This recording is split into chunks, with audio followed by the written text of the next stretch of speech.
15 अप्रैल 1912 की सुबह समुद्र में सिर्फ लाशें थी, टूटे हुए फर्नीचर थे। टाइटैनिक डूब गया था। 1500 से ज्यादा लोग मर गए थे, लेकिन जो 710 लोग बचे उनकी कहानी आपने कभी नहीं सुनी, क्योंकि उनमें से कुछ ने बाद में कहा, काश हम भी डूब जाते। आज हम वो कहानी बताएंगे। पहले थोड़ा बैकग्राउंड समझते हैं। टाइटैनिक उस वक्त दुनिया का सबसे बड़ा जहाज था। इसे अनसिंकेबल कहा जाता था, यानी जो डूब ही नहीं सकता। 14 अप्रैल 1912 की रात जब वो अटलांटिक ओशन में एक आइसबर्ग से टकराया तो दुनिया को यकीन नहीं हुआ। जहाज 2 घंटे 40 मिनट में डूब गया। लाइफ बोट्स कम थीं। रूल्स थे कि पहले विमेन और चिल्ड्रन को बचाओ, और जो बचे वो आरएमएस कारपेथिया नाम के जहाज पर सवार होकर न्यूयॉर्क पहुंचे।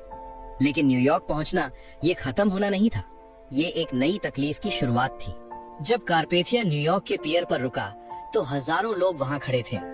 कुछ अपने रिश्तेदारों को ढूंढ रहे थे, कुछ रिपोर्टर्स थे और कुछ सिर्फ देखने आए थे।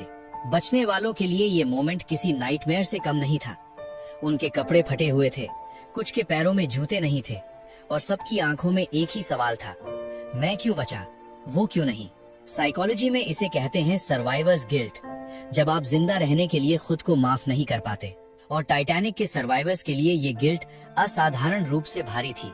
ईवा हार्ट, जो उस वक्त सिर्फ 7 साल की थी, उन्होंने अपनी पूरी जिंदगी टाइटैनिक की याद के साये में बिताई। उन्होंने दशकों तक रात को सोना बंद कर दिया था, क्योंकि जब भी वो सोती थी उन्हें वो आवाजें सुनाई देती थी, पानी में चीखते लोगों की आवाजें। चार्ल्स लाइट टोलर, टाइटैनिक के सेकंड ऑफिसर, जो सबसे सीनियर सर्वाइविंग क्रू मेंबर थे, उन्होंने बाद में कहा कि वो हमेशा खुद से पूछते रहे कि क्या उन्होंने सब कुछ सही किया। लेकिन कुछ सर्वाइवर्स की कहानी और भी अजीब थी। जे ब्रूस इसमें व्हाइट स्टार लाइन के चेयरमैन, यानी जिस कंपनी का टाइटैनिक था उसके सबसे बड़े आदमी, वो बच गए। एक लाइफ बोट में जगह थी, उन्होंने बैठ गए, और जब वो न्यूयॉर्क पहुंचे तो न्यूज़पेपर्स ने उन्हें विलन बना दिया। कावर्ड, वो कैप्टन की तरह जहाज के साथ डूबते क्यों नहीं। इसमें की बाकी जिंदगी इसी शर्म में गुजरी। उन्होंने पब्लिक लाइफ छोड़ दी, आयरलैंड में एक आइसोलेटेड घर में रहने लगे, बाहर कम निकलते थे, और 1937 में उनकी मौत हुई, अकेले, फॉरगॉटन। दूसरी तरफ थे सर कॉस्मो डफ गॉर्डन, एक ब्रिटिश अरिस्टोक्रेट। उन पर आरोप लगा कि उन्होंने लाइफ बोट के क्रू मेंबर्स को पैसे दिए ताकि वो वापस न जाएं और डूबते लोगों को न बचाएं। उनकी रेपुटेशन कभी रिकवर नहीं हुई। और फिर था एक और नाम, मार्गरेट मॉली ब्राउन।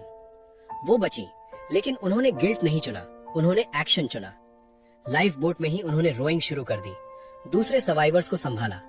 न्यूयॉर्क पहुंचते ही फंड रेजिंग शुरू कर दी, उसी जहाज पर, कारपेथिया पर। वो अनसिंकेबल मॉली ब्राउन कहलाई, और ये नाम उन्हें प्राउड करता था। लेकिन सिर्फ इंसान नहीं डूबे थे, टाइटैनिक के साथ डूबा था एक फॉर्च्यून। जहाज पर थे पत्र, पेंटिंग्स, ज्वेलरी और कुछ ऐसी चीजें जिनकी कीमत आज अरबों में होती। द रुबाइयात, एक बेशकीमती बुक जो ओमर खयाम की पोएट्री का इलस्ट्रेटेड एडिशन था, वो भी डूब गई। उसकी कवर पर असली जेम्स लगी थी। और टाइटैनिक खुद, वो अटलांटिक के तल में 3800 मीटर्स नीचे पड़ा है। 1985 में रॉबर्ट बेलार्ड ने उसे खोजा, और तब से एक नई बहस शुरू हुई, क्या इसे वहीं छोड़ना चाहिए या ऊपर लाना चाहिए। बचे हुए सर्वाइवर्स ने कहा, इसे छेड़ो मत, ये एक ग्रेवयार्ड है। आज भी टाइटैनिक की रेक धीरे धीरे गल रही है। साइंटिस्ट्स का कहना है कि अगले 50 सालों में ये पूरी तरह खत्म हो जाएगी। टाइटैनिक डूबने के बाद 2 देशों ने इन्वेस्टिगेशन की, अमेरिका और ब्रिटेन, और दोनों के निष्कर्ष अलग अलग थे। अमेरिकन इंक्वायरी ने कहा, जहाज बहुत तेज चल रहा था, कैप्टन एडवर्ड स्मिथ लापरवाह थे। ब्रिटिश इंक्वायरी ने कहा, कैप्टन ने जो किया वो उस वक्त के स्टैंडर्ड्स के हिसाब से नॉर्मल था। लेकिन एक सवाल दोनों ने अवॉइड किया, क्लास डिस्क्रिमिनेशन। टाइटैनिक पर 3 क्लासेस थी, फर्स्ट, सेकंड और थर्ड। थर्ड क्लास के पैसेंजर्स, जिन्हें स्टीयरेज कहते थे, उनके सर्वाइवल रेट की बात करें तो फर्स्ट क्लास के मर्दों में से भी 33% बच गए।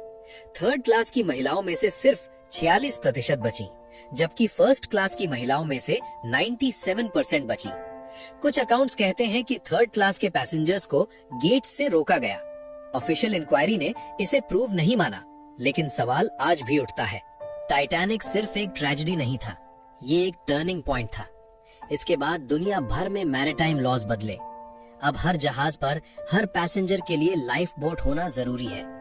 24 घंटे रेडियो वॉच रखना कंपलसरी हो गया, क्योंकि टाइटैनिक के पास एक जहाज था जो मदद कर सकता था, लेकिन उसका रेडियो ऑपरेटर सो गया था।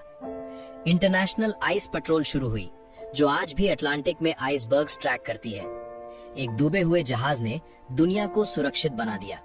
टाइटैनिक की कहानी सिर्फ एक जहाज की नहीं है, ये इंसान की अहंकार की कहानी है, जिसने कहा ये नहीं डूबेगा। ये क्लास की कहानी है, जिसमें आपकी टिकट की कीमत तय करती थी कि आप जिएंगे या मरेंगे। और ये उन 710 लोगों की कहानी है जो बच तो गए, लेकिन कभी पूरी तरह जी नहीं पाए। ईवा हार्ट 1996 में 91 साल की उम्र में मरी। उनसे एक बार पूछा गया, टाइटैनिक ने आपको क्या सिखाया? उन्होंने कहा, ये कि जो लोग कहते हैं ये इम्पॉसिबल है, उन पर कभी भरोसा मत करो।